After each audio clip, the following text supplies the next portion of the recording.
The stars were beautiful from the observation deck of the TRNS Pathfinder.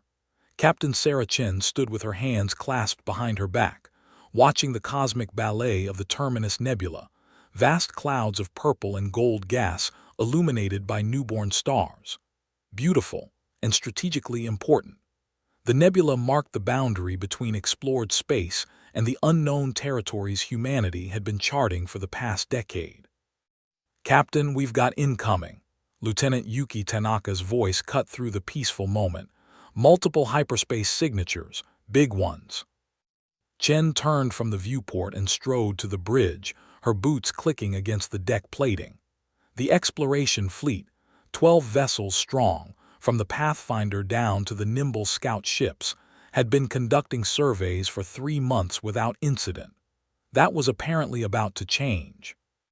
The bridge crew worked with practiced efficiency as Chen took her command chair.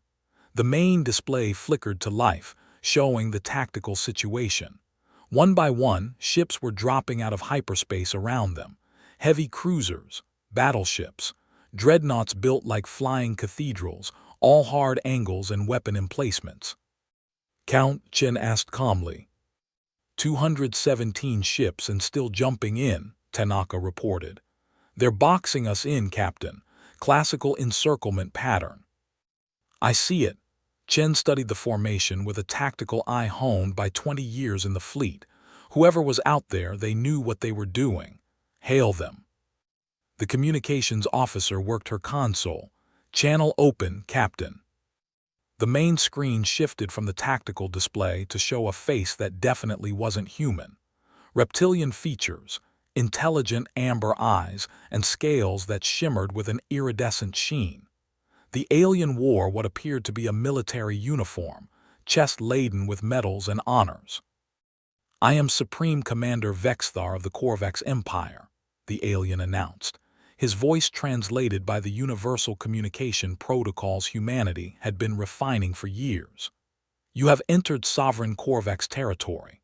By order of Emperor Zarkith, ruler of 47 star systems and master of 600 billion subjects, you will surrender your vessels immediately and submit to Empire authority." Behind Chen, someone snorted. She caught Lieutenant Rodriguez covering his mouth, shoulders shaking. The sound rippled through the bridge crew. Even Tanaka, normally the picture of professionalism, had a smile tugging at her lips. Vexthar's scales darkened with what Chen recognized as anger. "You find your situation amusing, human." Chen held up a hand, silencing her crew. She needed to handle this carefully. Clearly, the Korvax Empire had no idea who they were dealing with. That wasn't the crew's fault. Humanity had been very careful about its expansion into the galaxy, very deliberate about what information it shared. "Commander Vexthar," Chen said, choosing her words with care, "I believe there's been a misunderstanding. This nebula isn't claimed by any government we've encountered. We're here on a peaceful exploration mission. I'm sure we can resolve this diplomatically." "There is nothing to resolve." Vexthar's claws tapped against his command console.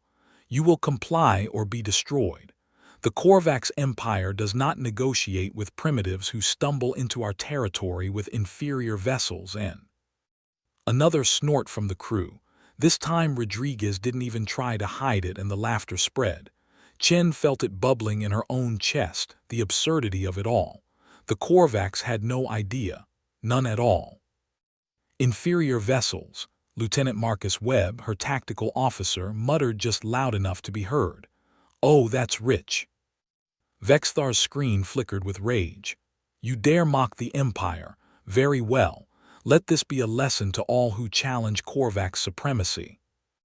One of the Korvax battleships on the tactical display lit up. Chen's smile evaporated instantly. "Weapons fire," Tanaka called out.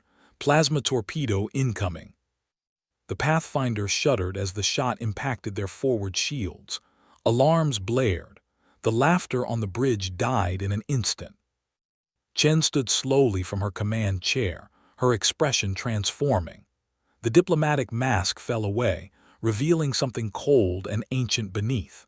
Around her, the crew shifted from amusement to something else entirely, a predatory focus that would have made Vexthar pause if he'd recognized it. "Captain," Tanaka asked quietly, "orders." Chen looked at the tactical display. 217 ships. They outnumbered her fleet 20-1. In any conventional military assessment, this was hopeless.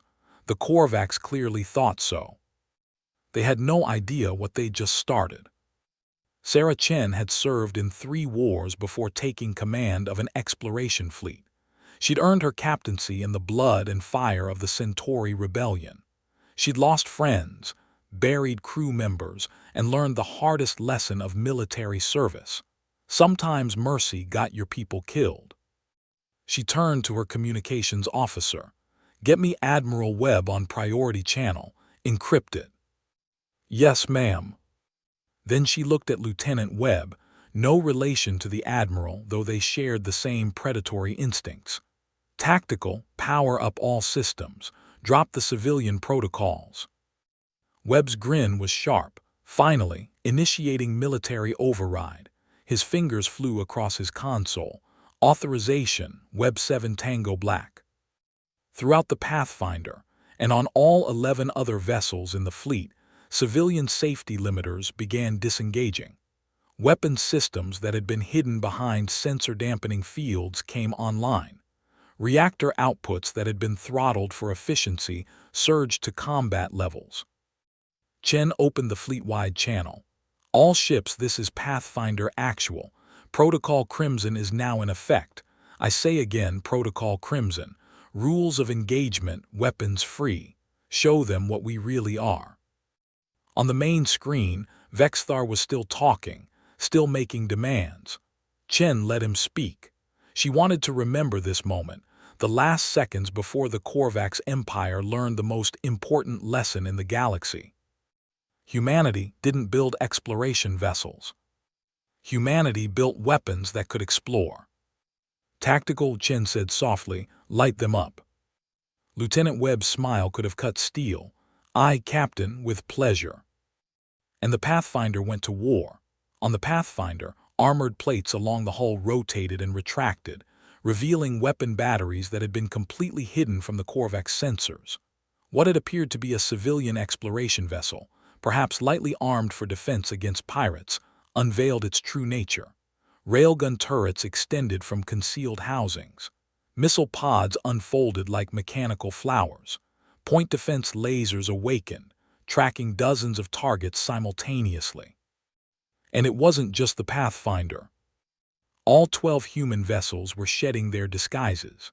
The Newton, which the Korvax had catalogued as a science vessel, revealed vertical launch systems carrying enough firepower to level a small moon. The Magellan and Columbus, supposedly cargo haulers, bristled with weapons that would make a Korvax battleship jealous. "All ships report ready status," Tanaka announced. "Weapons hot, targeting solutions locked." On the main screen, Vexthar had stopped mid-sentence. His amber eyes widened as his sensors finally understood what they were seeing. Chen could almost hear his thoughts racing. "Commander," Chen said, her voice carrying the weight of finality, "you fired on us. That was your first mistake. Your second was thinking we were prey." Vexthar's claws clutched his command console. "All ships, open fire, destroy these." "Weapons free," Chen said quietly. The Pathfinder's railguns spoke first. Projectiles accelerated to a significant fraction of light speed, crossed the distance between ships in seconds. The lead Korvax battleship's shields flared, buckled, and collapsed. The follow-up shots tore through armor plating like paper. Secondary explosions rippled across the alien vessel's hull. Across the battlespace, the engagement unfolded with mechanical precision. The human fleet didn't cluster defensively. They attacked, each ship moving with a grace that spoke of advanced maneuvering systems and crews who knew their business. The Newton rolled through a targeting solution that should have been impossible, its main batteries tracking 3 targets simultaneously and scoring killing hits on all 3. "Korvax fleet is scattering," Webb reported, his voice clinical despite the adrenaline surely pumping through his veins. No tactical cohesion. They're not used to facing effective resistance. Chen watched the tactical display with a critical eye. The numbers told the story. 12 human ships against 217 Korvax vessels. And in the first 90 seconds of combat, the Korvax had lost 43 ships. Not damaged, not disabled, destroyed. They're trying to reform, Tanaka said. Looks like they're attempting a pincer movement. Wait, belay that. The formation's falling apart. Multiple ships breaking off and jumping to hyperspace. Deserters. Chen didn't blame them. If you'd never faced an enemy who could hurt you, the first encounter with real violence would be traumatic. The Korvax Empire had clearly been the biggest fish in their pond for too long. Captain, incoming transmission from the Korvax flagship, communications reported. Put it through. Vexthar's face reappeared. His scales had gone pale, and there was something in his eyes Chen recognized. The dawning comprehension that he'd miscalculated catastrophically. Cease fire, he demanded, though his voice had lost its earlier arrogance. Cease fire immediately. This is a violation of. Of what? Chen interrupted. You fired first, Commander. You issued an ultimatum. You called us inferior. She leaned forward in her command chair. Did you bother to research humanity before challenging us? Did you look at our history? Vexthar said nothing, his breathing rapid. We've been killing each other for 200,000 years, Chen continued, her voice soft but carrying to every ear on both bridges. We've refined warfare into an art form. We've built weapons that can crack planets. We've fought wars that made our homeworld bleed. And then, after all that, we decided we were tired of it. We decided to be better, to explore, to build, to be the version of ourselves we wanted to be. Another Korvax ship exploded on the tactical display. Chen didn't look away from Vexthar's face. But don't mistake our choice for peace as inability for war. We didn't forget how to fight, Commander. We just chose not to. You took that choice away. Captain, the Korvax fleet is attempting to retreat en masse, Webb reported. Should we pursue? Chen considered it. The rage was still there, cold and heavy in her chest. They'd fired on her fleet, threatened her crew. Every instinct screamed to chase them down, to ensure they'd never threaten another human ship. But that wasn't who humanity was trying to be anymore. Let them go, she said. But Lieutenant Webb, make sure they know we're letting them go. I want a full sensor lock on every retreating ship. Let them see our targeting systems tracking them. Aye, Captain. Webb's fingers danced across his console. They'll know we could have ended them. On screen, Vexthar flinched as his own sensors told him that every human ship had weapons locked on his position. All it would take was one command, and he'd be vapor. Go back to your Emperor, Chen said. Tell him what happened here. Tell him that humanity doesn't want war, but we will not be threatened. We will not kneel, and if he's foolish enough to try this again. She paused, making sure Vexthar heard every word. We won't be as merciful. She cut the connection. The remaining Korvax vessels, about 140 ships, jumped to hyperspace in a disorganized rout. Within 3 minutes, the battle space was clear except for debris and the expanding clouds of gas from destroyed vessels. Damage report, Chen ordered, settling back into her chair. Shields at 76% across the fleet, Tanaka reported. Minor hull damage to the Darwin from a lucky plasma shot. No casualties. No significant damage to any vessel. 12 ships had faced 217. Humanity had lost nothing. The Korvax Empire had lost 74 ships and their pride. Captain, Admiral Webb is on the priority channel, communications reported. Chen nodded, put him through private channel. The main screen shifted to show Admiral Marcus Webb, the other Webb, the one who ran humanity's expeditionary fleet from his flagship in the Sol system. He was older than Chen, his hair gone silver, but his eyes were sharp as ever. Sarah, he said without preamble, I saw the engagement data. Hell of a fight. They fired first, sir. I know I'm not questioning your decisions. He paused.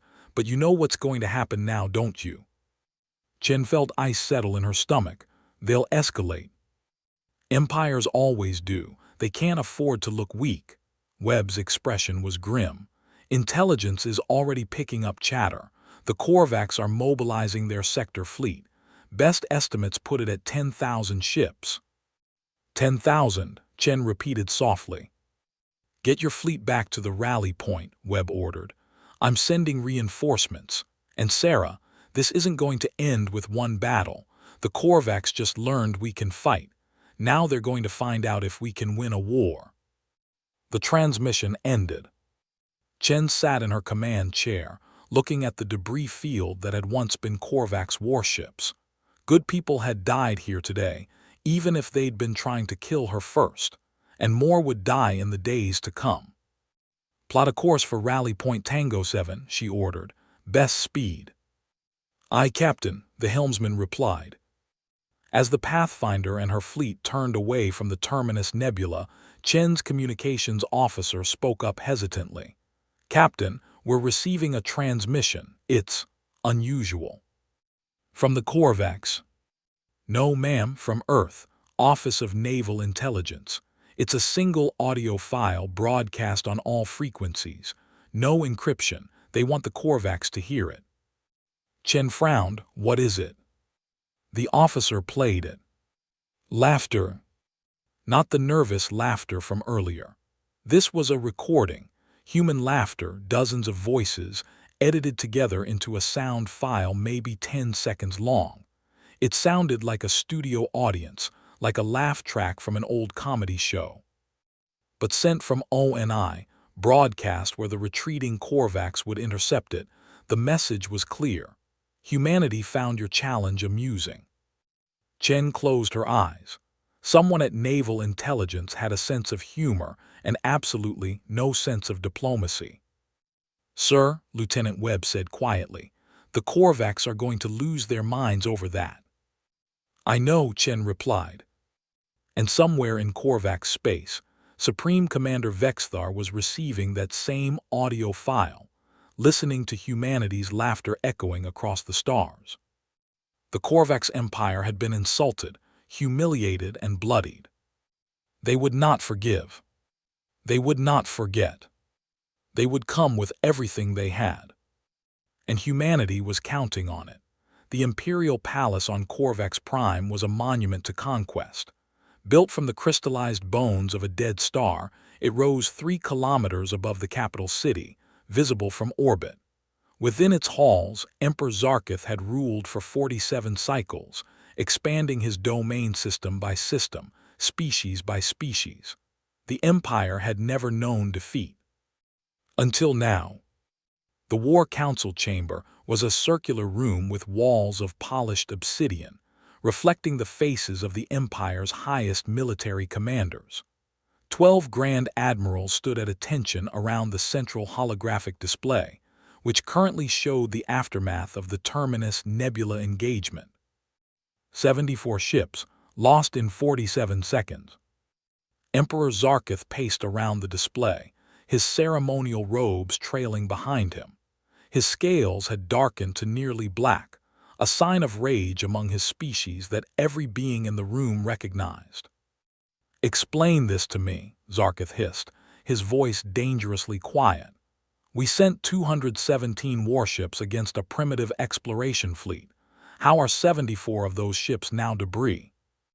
Supreme Commander Vexthar stood rigidly at attention, barely recovered from his hyperjump back to Imperial space.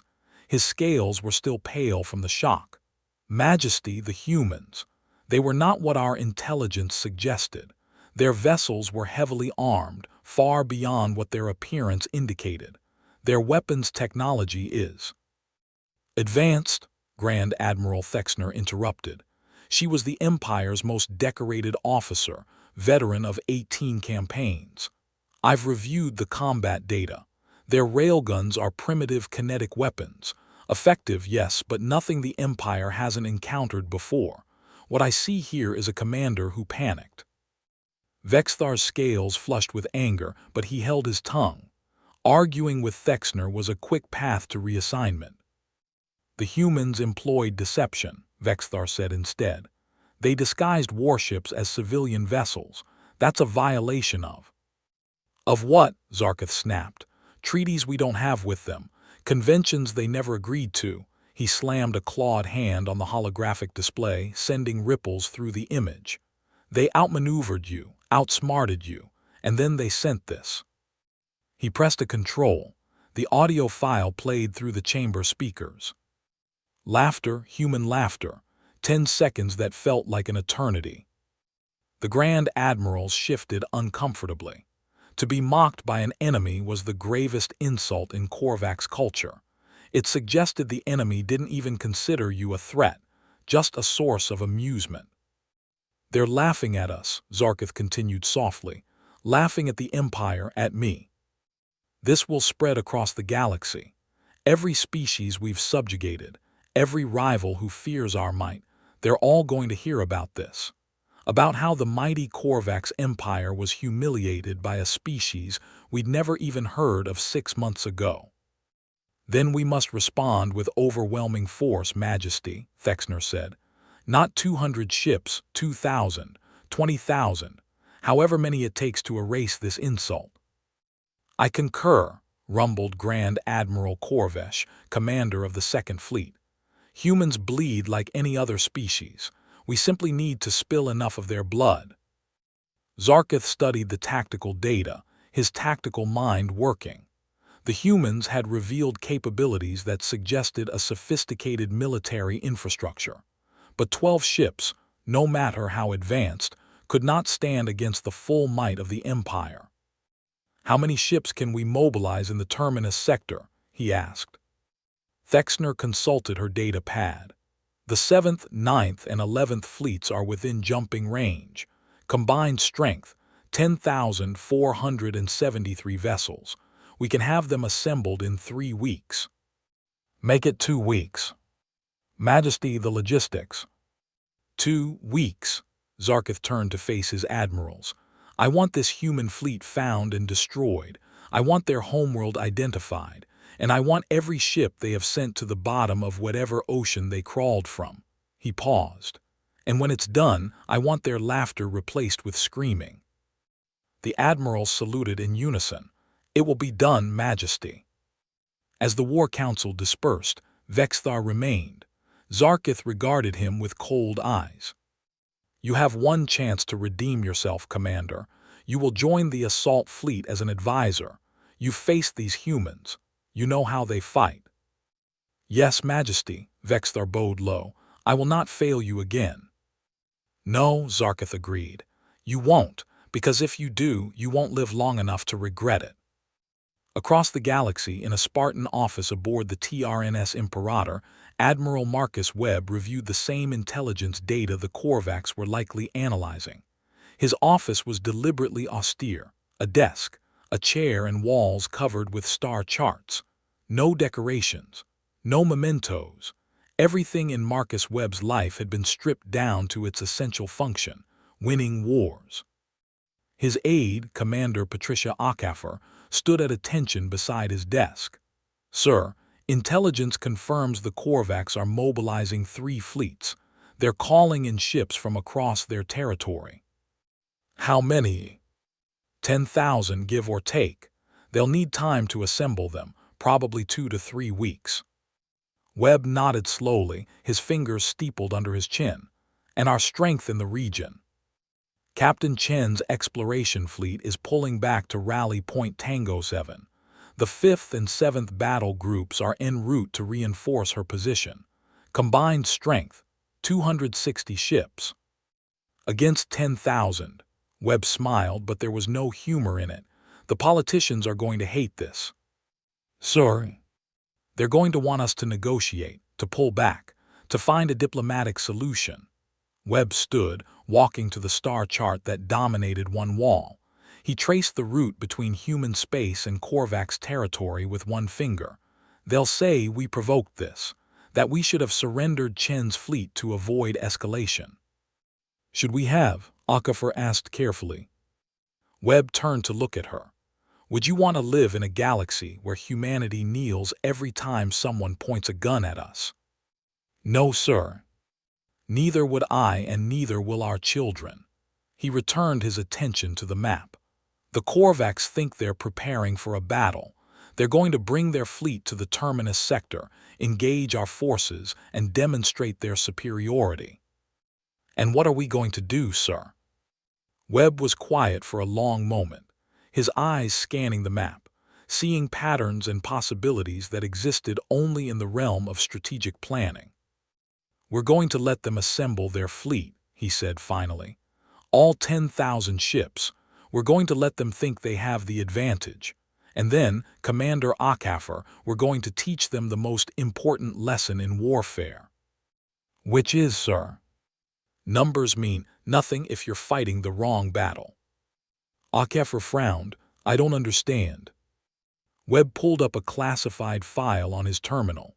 The display showed schematics for something Akafor had never seen before, small, autonomous vessels, each barely the size of a fighter craft. But there were so many of them in the schematic. Thousands, tens of thousands. Project Swarm, Webb said. Autonomous hunter-killer drones. We've been developing them for 5 years. Each one carries a relativistic kill missile, a projectile accelerated to 92% light speed. At that velocity, even a small mass impact creates an explosion equivalent to a tactical nuclear weapon. Akafor stared at the schematic. How many do we have? Operational, 50,000 units. They're stored in deep space caches throughout our territory, waiting for deployment authorization. Akafor struggled for words. That's genocide-level weaponry, sir. It's deterrence, Webb corrected sharply. It's insurance. It's the guarantee that no matter how many ships the Korvax bring, no matter how confident they are, they will lose. He met her eyes. But you're right. If we deploy Swarm, thousands of Korvax will die, maybe tens of thousands. Then perhaps we should negotiate. They fired first, Commander. They issued the ultimatum. They're the ones mobilizing an invasion fleet. Webb's voice was hard. I've fought 3 wars in my career. I've buried friends. I've sent young men and women to their deaths. And do you know what I learned?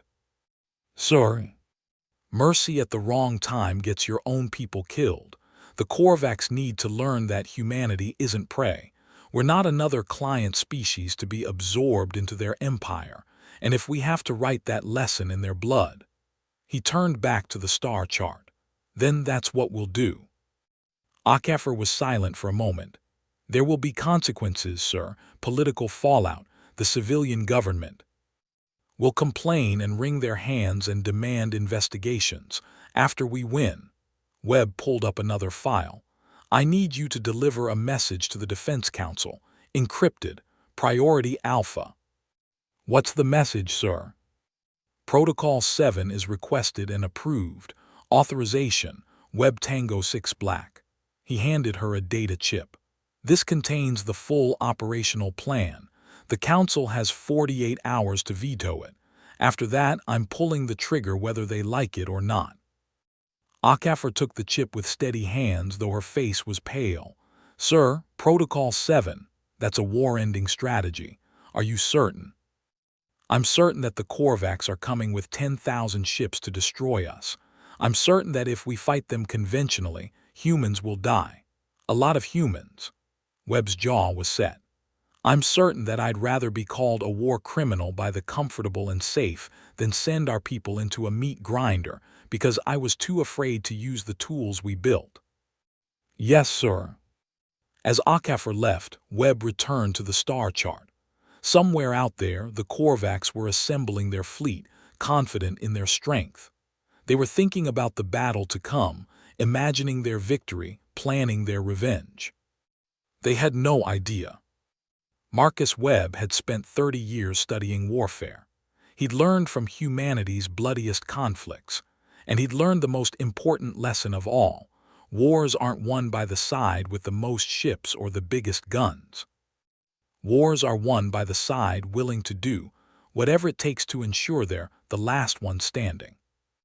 The Korvax were about to learn that lesson, and it would cost them everything.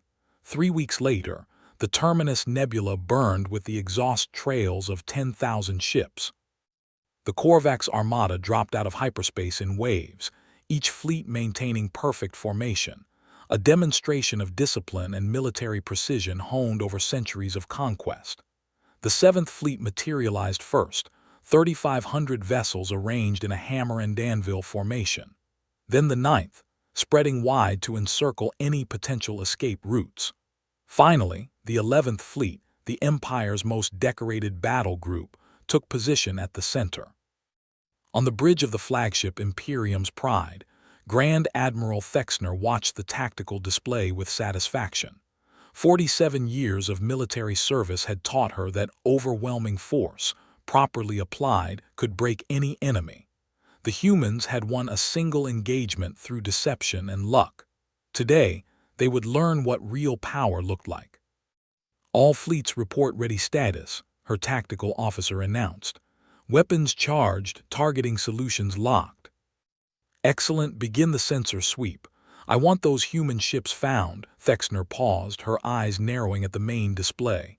"Wait, what is that?" "At the edge of the nebula. Exactly where intelligence had predicted they'd find the human fleet scattered and fleeing. Something was waiting." Not something.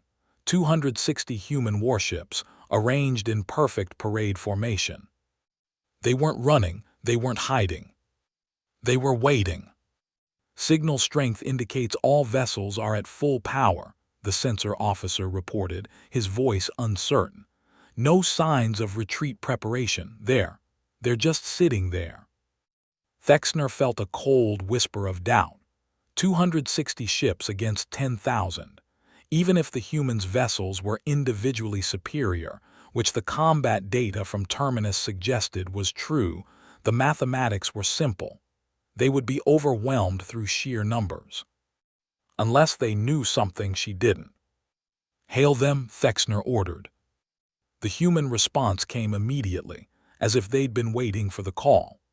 The face that appeared on screen was different from the Captain Vexthar had faced, an older human male with silver hair and eyes like chips of ice. "Grand Admiral Thexner, I presume," the human said. "I'm Admiral Marcus Webb, commanding officer of humanity's expeditionary fleet. You've made a long journey for nothing." "Nothing?" Thexner allowed herself a thin smile. "Admiral, I have 10,000 warships at my command. You have 260. The outcome here is inevitable." "You're right about that," Webb agreed, and something in his tone made Thexner's scales prickle. "But not for the reasons you think." "Is this where you offer to surrender?" Thexner asked. "Because I should inform you the Emperor's orders are quite specific. There will be no quarter given." "Oh, I'm not surrendering." Webb's smile was predatory. "I'm giving you one last chance to turn around and go home, leave human space, never come back, and we'll pretend this never happened." The bridge crew stirred with indignation. Thexner felt her own anger rising. "You dare?" "I dare," Webb interrupted, "because unlike you, I've actually studied human history. I know what we're capable of. You looked at our technology and thought you understood us. You didn't. Your arrogance will be your death, Admiral Webb." "Maybe, but yours will definitely be yours." Webb leaned forward. "Last chance, Grand Admiral, turn around. This doesn't have to happen." Thexner cut the connection. "All fleets advance, weapons free. I want those ships reduced to atoms." The Korvax armada surged forward like a tidal wave of steel and plasma. 10,000 ships, representing the might of an empire that had never known defeat, moving in perfect coordination to crush the insignificant human fleet that dared challenge them. The human ships didn't move. "They're maintaining position," the tactical officer reported. "Not even raising shields. Wait, I'm reading massive energy signatures, multiple hyperspace windows opening." "Where?" Thexner demanded. "Everywhere." Throughout the battle space, reality tore open. Hyperspace windows blossomed like deadly flowers, and through them came humanity's answer to the Korvax Empire. The swarm. They didn't look like much at first, small craft, each about the size of a Korvax fighter. But there were so many. Thousands pouring through the first windows, then tens of thousands, filling the space between the fleets like a mechanical plague. Count, Thexner barked. 30,000 contacts, 40,000, 50,000 in holding. The sensor officer's voice shook. Grand Admiral, they're all armed. Each one is carrying what reads as a relativistic kill weapon. Thexner felt ice in her veins. Relativistic weapons, projectiles accelerated to near-light speed, were devastating but notoriously difficult to deploy. They required enormous power, sophisticated targeting, and ships large enough to manage the recoil. Building them into small autonomous platforms should have been impossible. The humans had done it anyway. All ships point defense to maximum, Thexner ordered. Target the drones, not the warships, fire at will. The Korvax fleet opened fire. Plasma cannons, mass drivers, and laser batteries all turned on the incoming swarm. Drones died by the hundreds, consumed by weapons fire, exploding in brilliant flashes. But for every one destroyed, 10 more took its place. And then the swarm fired back. The relativistic kill missiles were simple. A tungsten rod, 1 meter long, accelerated to 92% the speed of light. At that velocity, the mass energy conversion turned each projectile into the equivalent of a small nuclear weapon. The first impacts were almost beautiful. Korvax battleships, their shields overwhelmed by multiple simultaneous hits, came apart like paper in a firestorm. Secondary explosions rippled across the fleet as ammunition stores cooked off and reactor containment failed. "We're losing ships," the tactical officer shouted. 7th Fleet reports 63 vessels destroyed in the first wave. 9th Fleet, by the ancestors, 9th Fleet has lost 200 ships. Thexner watched in horror as her perfect armada dissolved into chaos. The drones were everywhere, moving with inhuman coordination, targeting ships with ruthless efficiency. Every few seconds, another Korvax vessel died. "Order all ships to break formation. Scatter pattern Delta 5. Get us out of their firing solutions." But the swarm adapted instantly. The drones shifted with the Korvax ships, maintaining targeting locks, anticipating maneuvers.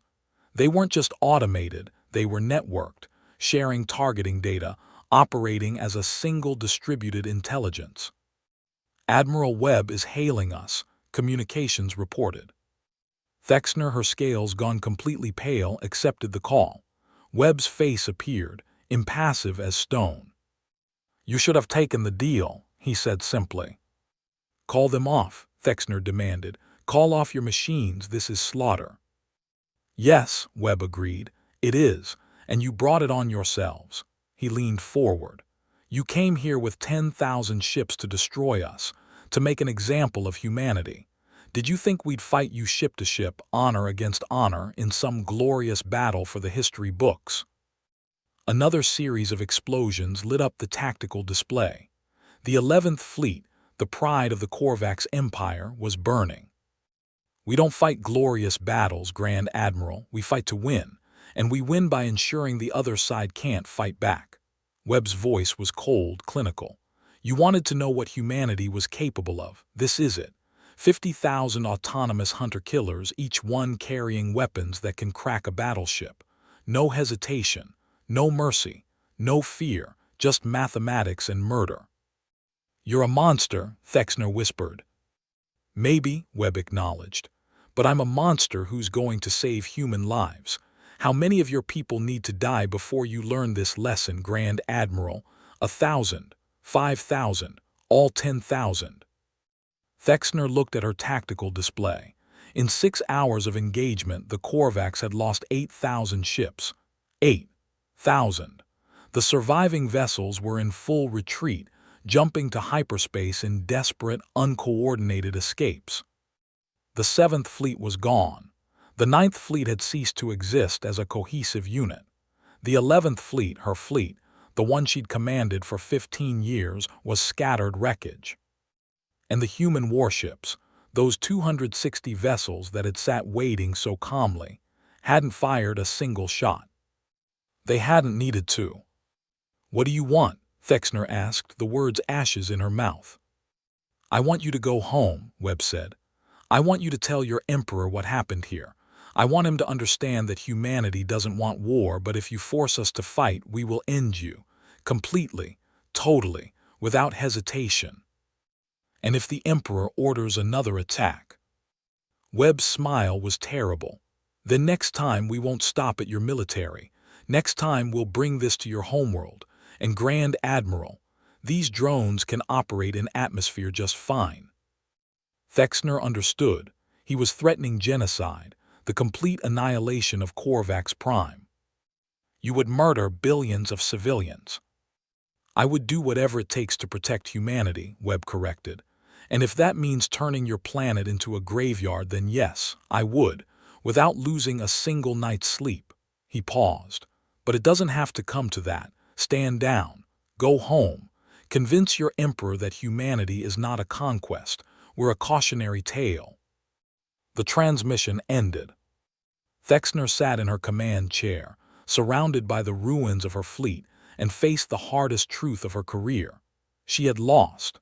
Not through inferior tactics or poor planning, but because she'd never understood the enemy she was fighting. The humans didn't fight like a civilization. They fought like an extinction event. "Signal all surviving ships," she said quietly. "Full retreat. Jump to hyperspace immediately." As the remnants of the Korvax armada fled, the swarm remained. 50,000 drones floating in perfect formation around the human warships, waiting, watching, ready to kill again if needed. And on the bridge of his flagship, Admiral Marcus Webb allowed himself a moment of satisfaction before turning to his next nightmare, explaining to the civilian government why he just killed thousands of sentient beings. But that was a problem for tomorrow. Today, humanity had sent a message that would echo across the galaxy. "We are not prey, we are the predator, and we will not be caged." The Imperial Palace's Situation Room had become a tomb. Emperor Zarkith stood before the holographic display, watching the tactical data stream in from the Terminus Nebula.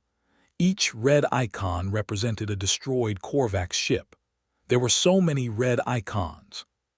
8,000 ships gone. Behind him, the surviving members of the War Council stood in silence. Grand Admiral Thexner had transmitted her report 2 hours ago, her voice hollow, her scales nearly white from shock. Then she'd done something unprecedented in Korvax military history. She'd resigned her commission and requested permission to enter isolation for spiritual contemplation. Permission granted. What else could he do? The Empire's greatest military mind had been broken by a single engagement. "Play the recording again," Zarkith ordered. His aide hesitated. "Majesty, you've watched it 7 times. Again." The hologram shifted to show footage from one of the surviving Korvax ships. The view was chaos, space filled with those terrible human machines, each one moving with inhuman precision. Korvax battleships exploding in cascades of light. The entire 7th Fleet being systematically dismantled in under an hour. And through it all, those 260 human warships sat motionless, not even bothering to engage. They'd let their machines do the killing. The recording ended. Zarkith closed his eyes. "How?" he asked quietly. "How did we not see this coming?" "Intelligence failed us, Majesty," offered Grand Admiral Korvesh, one of the few senior commanders who hadn't been at the Terminus battle. "The humans have been deliberately hiding their true capabilities. Their exploration fleets, their civilian traffic, all of it designed to make us underestimate them." "Or," interjected Prime Minister Zelnoth, the Empire's civilian leader, "we underestimated them because we wanted to. Because admitting a species could rival us after only 2 centuries in space would challenge everything we believe about Korvac's superiority. The War Council shifted uncomfortably. Zelnoth had opposed the military action from the beginning. Now his warnings looked prophetic. Zarkith opened his eyes, studying the star chart. The Korvax Empire, 47 systems, 600 billion citizens, 300 years of uninterrupted expansion. And now, for the first time in living memory, they faced an enemy they couldn't defeat. Options, he said. We mobilize the Home Guard fleets, Korvesh suggested. Every ship in the Empire, 200,000 vessels. Which they'll destroy with their machines, Zelnoth interrupted. How many of those drones do the humans have, Admiral? Intelligence suggests they deployed 50,000 at Terminus. What if they have more? What if they have millions? Then we develop countermeasures, Korvesh insisted. Electronic warfare, targeted EMPs, faster point defense systems. Which will take years to design and deploy, Zelnoth countered. And while we're developing them, what stops the humans from attacking us? Prime Admiral Thexner's final report was clear. Admiral Webb threatened to bring those machines to Korvax Prime, to our homeworld Majesty. The room fell silent. The thought was unthinkable, an attack on the homeworld itself. Such a thing hadn't happened in 3 centuries. He was bluffing, Korvesh said, but his voice lacked conviction. Was he? Zelnoth pulled up a different file. Our intelligence finally managed to access human historical records. Do you know what we found? He played a video. Images of humanity's homeworld, Earth, showed cities on fire, mushroom clouds rising over continents, millions dead in conflicts whose names meant nothing to the Korvax, World War I, World War II, the eugenics wars, the resource conflicts. They did this to themselves, Zelnoth said quietly. They built weapons that could sterilize their own planet, and they nearly used them. Multiple times, they fought wars that killed hundreds of millions of their own kind. He looked around the room. And then they stopped. They chose peace. They built a unified government and went to the stars. But the weapons, the knowledge of how to kill on a planetary scale, that didn't go away. Zarkith stared at the images. You're saying they would actually do it, destroy Korvax Prime. I'm saying they've already proven they're willing to destroy their own world. Destroying ours would be easier. Zelnoth closed the file. Admiral Webb isn't bluffing, Majesty. He's making a promise, and if we continue this war, he'll keep it. Then what do you suggest? Zarkith demanded. That we simply surrender, bow to these upstart humans. The Empire would fracture. Every client species we've subjugated would see it as weakness. We'd face rebellions from one end of our territory to the other. Better rebellions than extinction, Zelnoth said bluntly. The argument might have continued, but an aide rushed into the situation room, scales flushed with urgency. Majesty, we're receiving a transmission from Admiral Webb. He's requesting to speak with you directly. The room froze. Requesting, Zarkith asked, not demanding. No, Majesty. It's phrased as a diplomatic overture. He's asking for permission to transmit. Zarkith exchanged glances with Zelnoth. Granted, put him on the main display. Admiral Marcus Webb appeared, his image filling the holographic projector. He looked tired, Zarkith noted. There were shadows under his eyes, lines of strain around his mouth. This wasn't a conqueror savoring his victory. This was a soldier who'd done something necessary but not enjoyed. Emperor Zarkith, Webb said, inclining his head slightly, a gesture of respect if not submission. Thank you for taking my call. Admiral Webb, Zarkith replied coldly. Have you called to gloat? No, I've called to prevent further bloodshed. Webb's expression was grave. What happened at Terminus was a tragedy. 8,000 of your people died. That weighs on me, whether you believe it or not. Then why did you do it? Because you forced my hand, Webb said simply. You fired on our exploration fleet. You mobilized an invasion force. You made it clear that you intended to conquer humanity. What choice did you give me? You could have negotiated. Your commander issued an ultimatum to submit or be destroyed, Webb interrupted. There was no negotiation, no diplomacy, just a demand that humanity kneel. He leaned forward. We don't kneel, Emperor, not to you, not to anyone. Zarkith felt his anger rising. So you slaughter thousands to prove your independence. I ended a war before it could truly begin, Webb corrected. Think about it, Emperor. If I'd fought your fleet conventionally, ship to ship, how long would the battle have lasted? Weeks? Months? How many would have died on both sides? How much territory would have been devastated? Instead, you deployed weapons of mass destruction. I deployed the minimum force necessary to convince you that continuing this war would be suicide, Webb said. And I'm here now to offer you a choice. What choice? Webb's expression softened slightly. Peace. Real peace, not just a ceasefire. Humanity will withdraw from the Terminus Nebula.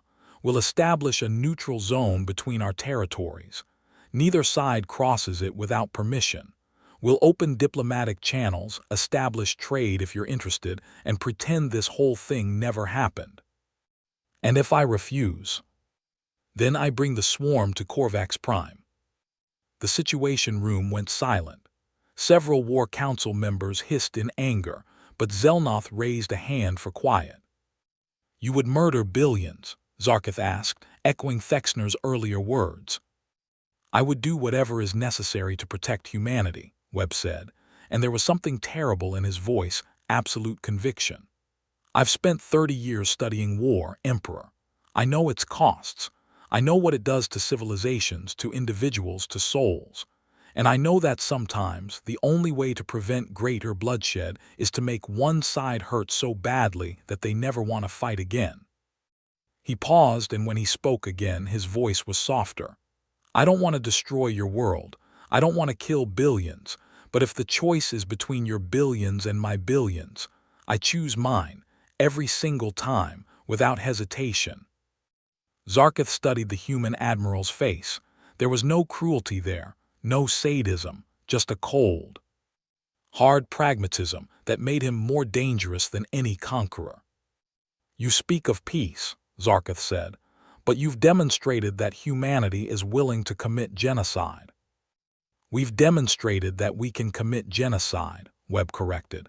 There's a difference. The fact that we have the capability doesn't mean we want to use it, but we need you to understand that it's there. That if you push us, if you threaten our existence, we will use every tool at our disposal to survive. Including planetary bombardment. Including planetary bombardment, Webb confirmed.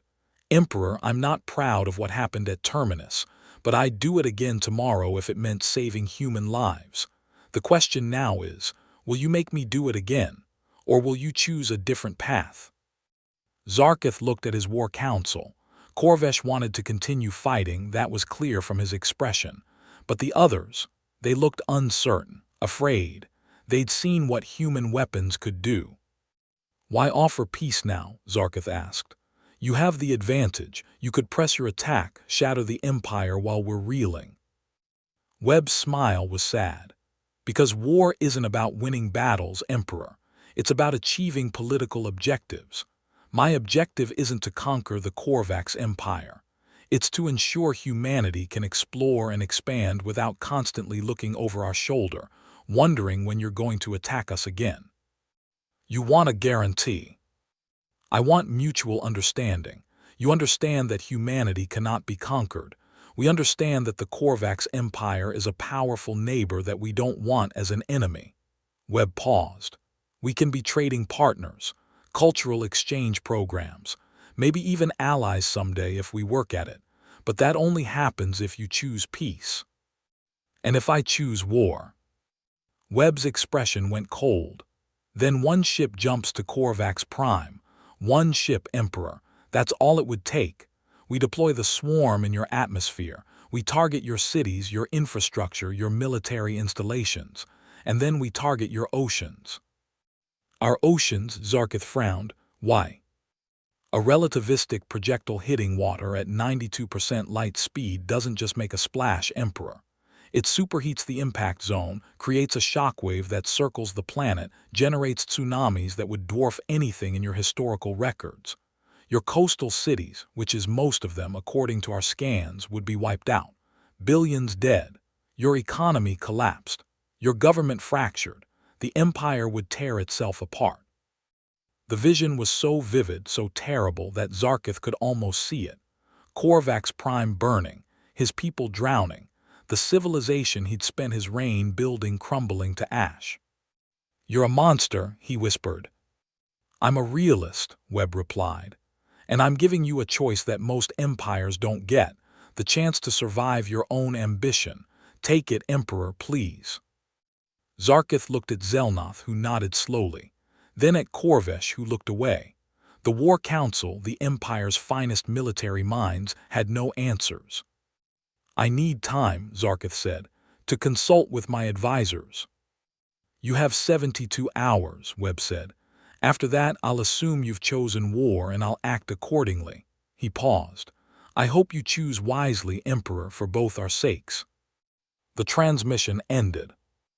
Zarkith stood in silence, staring at the empty hologram projector.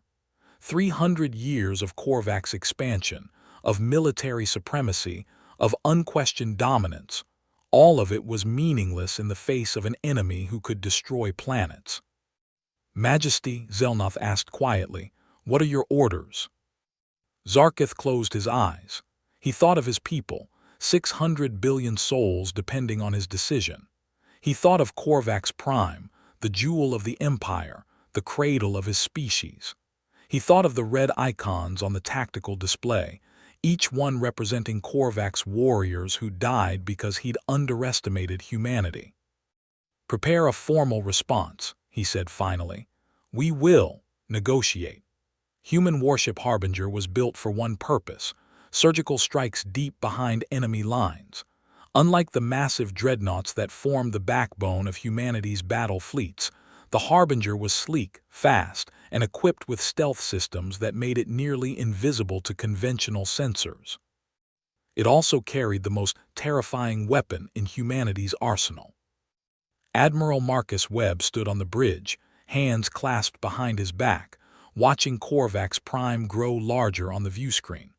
The planet was beautiful, 3/4 ocean, with continents that glowed with the lights of billions of cities. The capital city alone held 2 billion Korvax citizens. "Emperor Zarkith hasn't responded to the ultimatum," Captain Jennifer Morrison reported. She was young for a captain, barely 40, but she'd earned her command through skill and ruthless competence. 72 hours expired 6 minutes ago. "I know," Webb said quietly. "Sir, intelligence reports that the Korvax War Council is deadlocked. Half want to negotiate, half want to mobilize the Home Guard fleets for a counterattack. The Emperor is caught in the middle. So we give him incentive to break the deadlock." Morrison shifted uncomfortably. "Sir, the rules of engagement for this mission are clear," Webb interrupted. "We demonstrate capability without causing casualties. We make the threat real, but we don't cross the line into war crimes. Trust me, Captain, I've thought this through." "Yes, sir." The Harbinger slipped past Korvax Prime's orbital defense platforms like a ghost.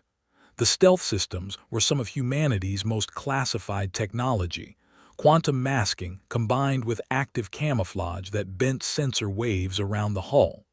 As far as the Korvax knew, their space was empty. "Approaching firing position," the weapons officer reported. "Target locked." "Broadcast the message on all frequencies," Webb ordered. "I want every Korvax from the Emperor down to the civilians to hear this." Morrison nodded to communications. The signal went out, audio and video, transmitted on every channel, overriding commercial broadcasts, emergency networks, even private communications. Webb's face appeared on billions of screens across Korvax Prime. "People of the Korvax Empire," he began, his voice calm and clear. "My name is Admiral Marcus Webb of the Terran Fleet. 3 weeks ago, your military fired on a human exploration fleet and demanded our surrender. We refused. Your empire responded by mobilizing 10,000 warships to destroy us. We defended ourselves. On Corvax Prime, citizens stopped in the streets, staring at screens. In the Imperial Palace, Zarketh froze, scales flushing with fury and fear. Today, I'm here to deliver a message, Webb continued. Not with words, but with demonstration. You need to understand what humanity is capable of, what we're willing to do to protect ourselves, and why continuing this war would be the greatest mistake your empire could make. He paused, letting the words sink in. You tried to make us kneel. Instead, we'll teach you why humanity doesn't fight wars to win. We fight to end them. The transmission cut to an exterior view of the Harbinger, hovering in high orbit above Corvax Prime. The ship's main weapon bay opened, revealing a single projectile. It was simple, a telephone pole of tungsten, 100 meters long and 2 meters in diameter. Unglamorous, primitive even, just a dense metal rod.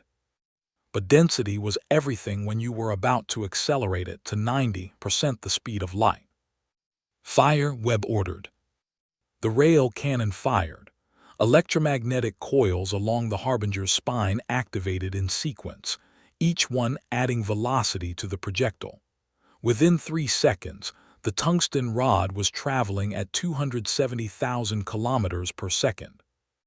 At that speed, even a small mass became a planet-killing weapon. The rod entered Corvax Prime's atmosphere in a fraction of a second, its passage creating a column of superheated plasma. It hit the ocean 500 kilometers from the nearest landmass. The impact was biblical.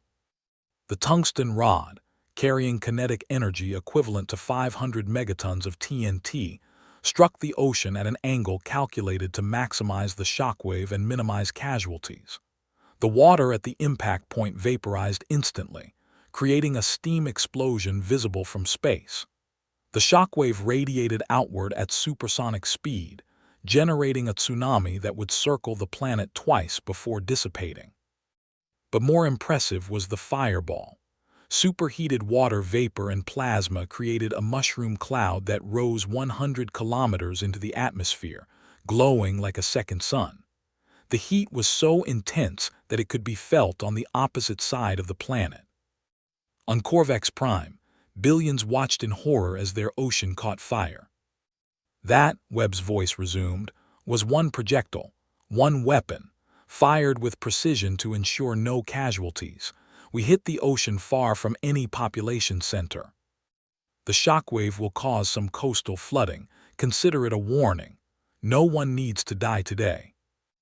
In the Imperial Palace, Zarketh stared at the holographic display showing the fireball mushrooming over his world's ocean. His claws dug into his command console hard enough to leave marks. But make no mistake, Webb continued, his voice hardening. If this war continues, the next projectile hits land. It hits a military installation, or a manufacturing center, or a spaceport. Each strike will be surgical, calculated to minimize civilian casualties while crippling your war-making capacity. But accidents happen in war. Innocent people will die. Cities will burn. And it will be your empire that forced us to do it. The camera angle shifted back to Webb's face. I don't want this, he said, and for the first time emotion crept into his voice. I don't want to turn your beautiful world into a graveyard. I don't want to be remembered as the admiral who killed billions. But if the choice is between your world and mine, I will choose mine. Every single time. He leaned forward, eyes boring through the camera. Emperor Zarketh, you have a decision to make. Stand down. Negotiate. Sign a peace treaty that guarantees our mutual security, or continue this war and watch everything you've built turn to ash. The holographic display now showed a countdown, 24:00:00. You have 1 day, Webb said. After that, we target your military infrastructure. After that, we escalate. After that, we do what humanity has always done when our existence is threatened. We survive, no matter the cost to our enemies. The transmission ended with a final image. The Harbinger hanging in orbit, weapon bays still open, a predator showing its teeth. On Korvax Prime, stunned silence gave way to panic. Cities evacuated coastal areas. Billions looked to the sky, waiting for death to fall. In the Imperial Palace, the War Council reconvened in emergency session. "He fired on our homeworld," Korvash roared. "This is an act of war we must respond with." "With what?" Zarkith interrupted coldly. He'd aged years in the past hour. He could have destroyed our capital. Instead, he showed restraint. He's giving us a way out. Restraint? Korvash was incredulous. He terrorized billions, made our ocean burn, and you call that restraint? Yes, Zelnoth said quietly. Because he's right. That weapon could have hit our capital, could have killed half the population in one strike. Instead, no one died. Not even a fishing boat was in the impact zone. They calculated it precisely. So we should be grateful, Korvash demanded. We should be realistic, Zarkith said. He stood facing his war council. We gambled. We thought humanity was weak, that we could absorb them into the empire like we've done with dozens of species. We were wrong. And now we face a choice. Accept that we were wrong and make peace, or destroy ourselves through pride. The other client species will see this as weakness. Let them, Zarkith snapped. Better they see us as weak but alive than strong and extinct. He turned to Zelnoth. Draft a response. Unconditional negotiations.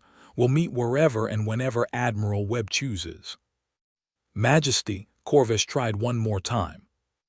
Dismissed, Admiral, Zarkith said coldly. In fact, consider this your resignation, effective immediately.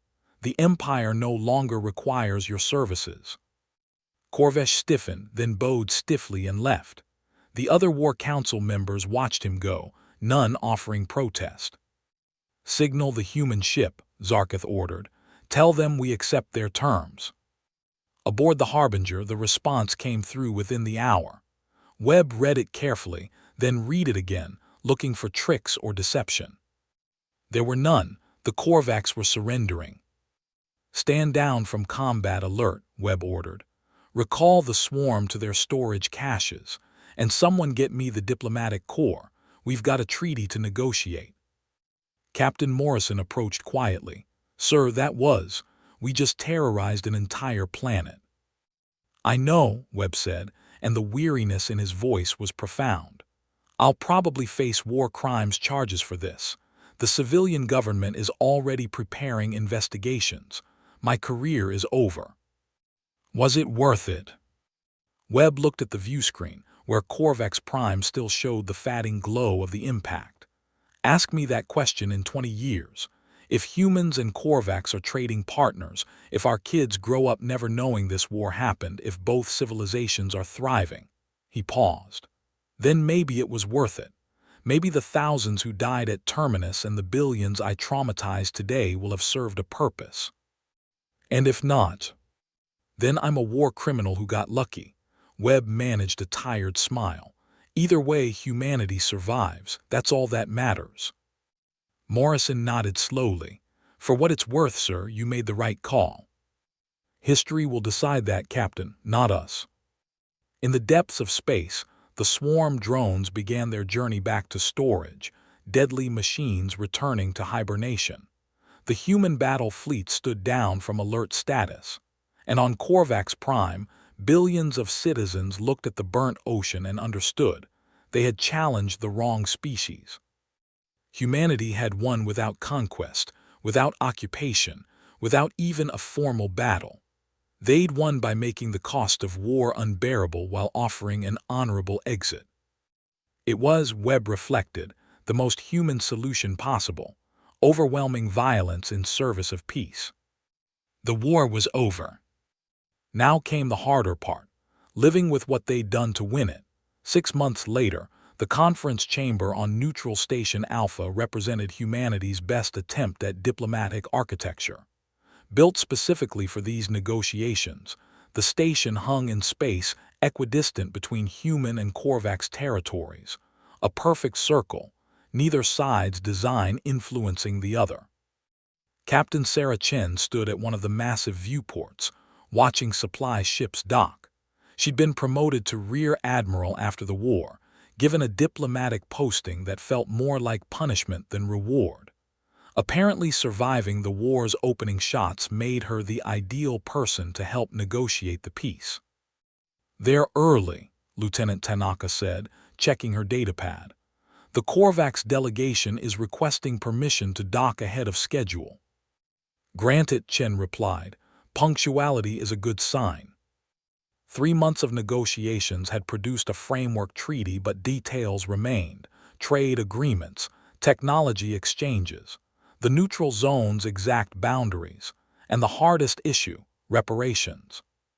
The Korvax wanted humanity to pay for the 8,000 ships destroyed at Terminus. Humanity wanted the Korvax to compensate the families of the 73 crew members killed in the initial attack. Both sides had valid claims.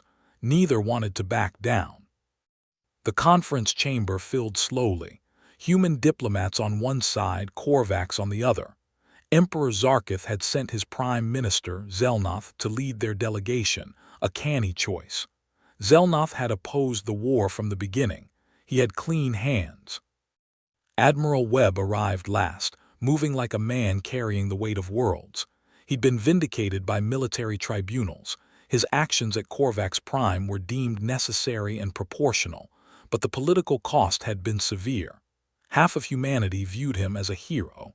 The other half called him a war criminal. He'd submitted his retirement papers 3 times.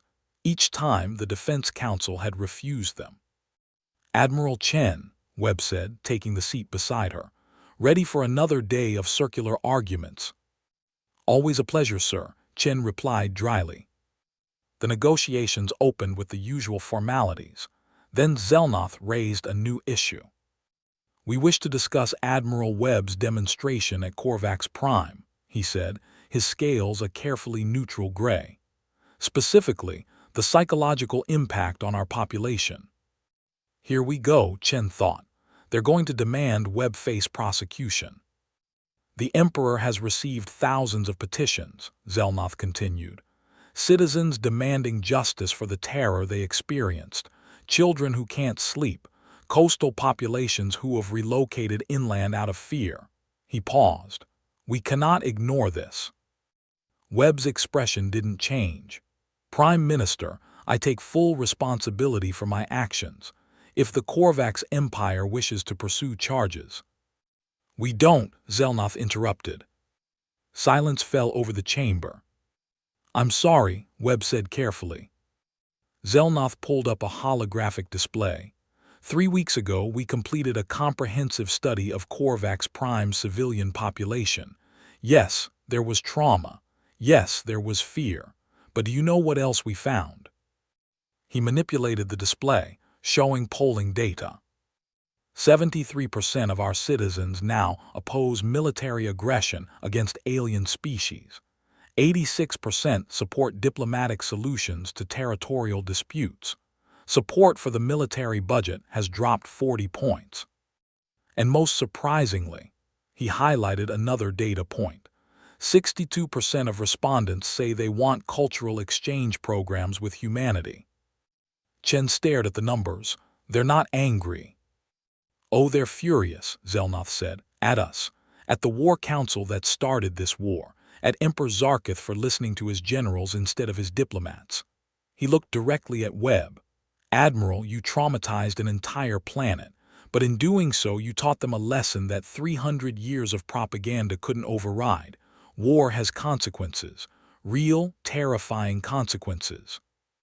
"I don't understand," Webb said slowly. "You're saying the attack helped." "I'm saying it was more effective than any diplomatic argument I could have made." Zelnoth's expression was complex. "The Empire has always taught that military strength equals security. That conquest prevents attack. Your demonstration proved we were wrong, showed our people what modern warfare actually looks like, and it scared them straight." He pulled up more data. Recruitment for the Imperial military is down 68%. Applications to the diplomatic corps are up 200%. Our citizens don't want to be soldiers anymore, Admiral. They want to be traders, scientists, explorers. He paused. You didn't just end a war. You changed our entire civilization's trajectory. Webb sat back, processing this. Chen could see the conflict on his face, relief warring with guilt. That doesn't absolve me of what I did, Webb said quietly. No, Zelnoth agreed, but it provides context and it leads to my proposal. He stood, addressing both delegations. The reparations issue has stalled these negotiations for 3 months. Both sides have legitimate grievances. Both sides have suffered losses. I propose we resolve this not with monetary compensation, but with a joint initiative. He pulled up a new display, a space station far larger than the one they currently occupied. Surrounding it were ships from both species, working together. We call it the Terminus Joint Research Initiative, a permanent station in the neutral zone, staffed by both Korvax and human scientists. We share technology. We collaborate on projects. We build something together instead of focusing on what we destroyed. The human delegation stirred. Chen saw her colleagues exchanging glances, some skeptical, some intrigued. You want to conduct joint research? Admiral Williams, head of the human delegation, asked. What kind of research? Everything: propulsion systems, medical advances, agricultural technology, cultural exchanges. Zelnoth's scales shifted to a hopeful blue. Both our civilizations have strengths. Combining them could produce innovations neither could achieve alone. And you think this will satisfy the reparations claims? Williams pressed. I think it transforms the narrative, Zelnoth said. Instead of arguing about who owes whom for past violence, we invest in mutual prosperity. The families who lost loved ones in this war, on both sides, would see their sacrifice leading to something constructive, something hopeful. Chen found herself nodding. It was clever. Instead of dwelling on the war, shift focus to the peace. Make both civilizations invested in the future rather than angry about the past. There's one condition, Zelnoth added. Admiral Webb must be part of the initiative, co-director of the station's operations. Webb's head snapped up. What, why? Because you're the one who ended the war. Both our peoples need to see you working together with Korvax, building instead of destroying. It sends a message. Even the human's most ruthless warrior chooses peace when peace is possible. I'm not a scientist. You're a symbol, Zelnoth interrupted gently. And symbols matter. Your presence would show both our peoples that this peace is real, that former enemies can become partners. Chen watched Webb struggle with this. He'd wanted retirement, obscurity. Instead, he was being offered the exact opposite, a permanent reminder of the war, a daily reckoning with what he'd done. It was either punishment or redemption, maybe both. I'll need to think about it, Webb said finally. Of course, Zelnoth replied. But know that from the Korvax perspective, this resolves our remaining disputes. We agree to the territorial boundaries humanity has proposed. We agree to the trade frameworks. We agree to all your terms if you agree to this. The human delegation caucused privately. Chen found herself advocating for acceptance. It was a better deal than they could have hoped for. Williams was skeptical, but eventually agreed to recommend it to the civilian government. 72 hours later, the treaty was signed. The Terran-Korvax peace accord was a modest document, really. 12 pages of legal language establishing borders, trade rules, and dispute resolution mechanisms. But the final clause, the one establishing the Terminus Joint Research Initiative, was what historians would remember. 2 years later, Chen visited the completed station.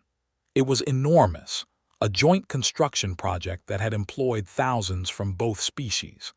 The design blended human angular functionality with Korvax organic curves, creating something neither could have built alone. She found Admiral Webb in his office. Technically, he was director now, though most people still called him Admiral. He looked better than the last time she'd seen him. Still tired, still carrying the weight, but there was something lighter in his expression. "Settling in?" Chen asked. "It's strange," Webb admitted. "I spend my days coordinating research projects with people whose relatives I killed. They're cordial, professional, some are even friendly." "How does that make you feel?" "Guilty, grateful, confused." He smiled slightly. "Mostly confused. I expected hatred. Instead, I get collaboration." "Zelnoth was right," Chen said. "You're a symbol. Every Korvax who works with you learns that humanity isn't a faceless enemy. We're just people trying to survive, same as them. And every human who sees me here learns that we can coexist with former enemies," Webb added. "That peace is possible, even after war." They walked through the station together.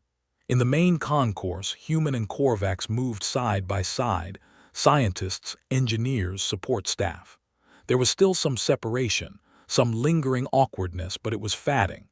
Chen watched a human researcher laugh at something a Korvax colleague said, the sound easy and natural. "There's something I never told anyone," Webb said quietly, "about the attack on Korvax Prime." "Sorry."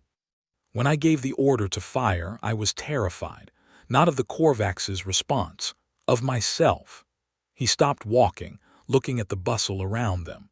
"I was afraid that using that weapon would make it easier to use it again, that I'd become someone who saw planetary bombardment as just another tool in the arsenal." "Did it?" "No, it made it harder. Every night I see that ocean burning. I think about the billions who watched it happen.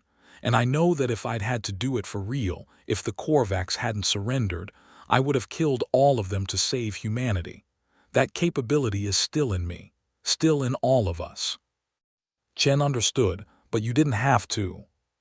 "Because Zarkith was smart enough to quit, because Zelnoth was persuasive enough to change their minds, because enough Korvax looked at what war actually meant and chose something different." Webb turned to face her. "We got lucky, Sarah. This could have gone so much worse." "But it didn't." "No, it didn't." He smiled, real warmth in it this time. "Come on, I want to show you something." He led her to one of the observation decks. Through the massive viewport, both human and Korvax ships could be seen, not warships but cargo vessels, scientific expeditions, civilian transports. The space between their territories, once empty and dangerous, was now busy with peaceful traffic. "5 years ago, we were ready to exterminate each other," Webb said. "Now we're trading recipes and research data. It's ridiculous." "It's hopeful," Chen corrected. "That too." Webb was quiet for a moment. "Do you think this will last, or will our kids have to fight another war?" "I think we'll fight," Chen said honestly. "Someday. Humans and Korvax will have another dispute, another crisis, another moment where violence seems like the answer. But maybe we'll remember this. Remember that war costs more than we want to pay, and maybe we'll choose something different." "That's what I'm building here," Webb said. "Not just a research station, a reminder for both our species. A monument that says, we fought, we bled, and then we chose peace. And maybe, just maybe, that choice matters." 3 decades later, former Supreme Commander Vexthar, now a civilian historian, his military career long behind him, stood in a classroom on Korvax Prime. Young students listened as he recounted the war, his scales shifting through colors that reflected remembered shame. "We thought humanity was weak," he told them. "We mistook their desire for peace as inability for war. It was the greatest miscalculation in Korvax history." "Teacher Vexthar," one student asked, "why did the humans laugh? The recordings show they laughed at our ultimatum." Vexthar was quiet for a long moment, remembering Captain Chen's voice. The sound of her cruise barely suppressed amusement. "Because they knew something we didn't," he said finally. "They knew what they were, what they'd been for 200,000 years." He pulled up a human historical image, Ancient cave paintings showing humans hunting creatures 10 times their size. We saw them as explorers, scientists, peaceful beings venturing into the galaxy, but that wasn't what they were. It was what they were trying to be. He looked at his students. Humanity has been the apex predator on their world since before they developed civilization. They've killed every rival species they've encountered. They've fought wars that nearly destroyed their planet. They've built weapons that can crack worlds. Then why didn't they use them on us? Another student asked. Because they'd learned something from all that violence, that being capable of destruction doesn't mean you should pursue it, that the strongest choice is often the peaceful one. Vexthar's scales shifted to thoughtful purple. When we demanded they kneel, they laughed because they'd forgotten, temporarily, how dangerous they actually were, and then we reminded them. He pulled up the image of the Harbinger firing on Korvax Prime. This is what humanity is when you force them to remember. Not conquerors, not empire builders, just survivors, using every tool available to ensure they survive another day. He looked at his students. The humans laughed at our ultimatum because we thought we were the predator, but we've never been the apex predator. We're just the ones who forgot that apex predators exist. One student raised her hand. Do you hate them for what they did to us? Vexthar considered the question. Outside the classroom window, he could see the landing pad where human merchant ships docked regularly. A human exchange student walked past with Korvax classmates, their laughter drifting through the open window. No, he said finally. I respect them. They gave us a choice, peace or annihilation. We chose peace. And now, 30 years later, both our civilizations are thriving. We trade. We collaborate. Our children grow up knowing each other as partners, not enemies. He turned off the display. The humans taught us that war isn't glorious. It's not noble. It's just violence and death and pain. And if you're smart, if you're strong enough to swallow your pride, you find another way. He smiled slightly. They're still the apex predator, still have weapons that could end us, but they choose not to use them. That, students, is real strength. As the class dispersed, Vexthar looked at the historical data one more time. Captain Chen's face, her crew laughing, that moment of profound misunderstanding that had nearly doomed both civilizations. And he thought about Admiral Webb, who'd carried the weight of his choices for 30 years, building bridges with the same hands that had nearly destroyed a world. Maybe, Vexthar thought, that was the real lesson. Humanity didn't end the war by being the strongest warriors. They ended it by being wise enough to know when to stop fighting, and brave enough to make peace when peace seemed impossible. The galaxy remembered the Terran-Korvax War as a footnote now, a brief conflict that ended almost as soon as it began. But those who'd lived through it knew the truth. It was the moment two civilizations stood at the brink of mutual annihilation and chose a different path. Not because they had to, because they could. And that choice made all the difference.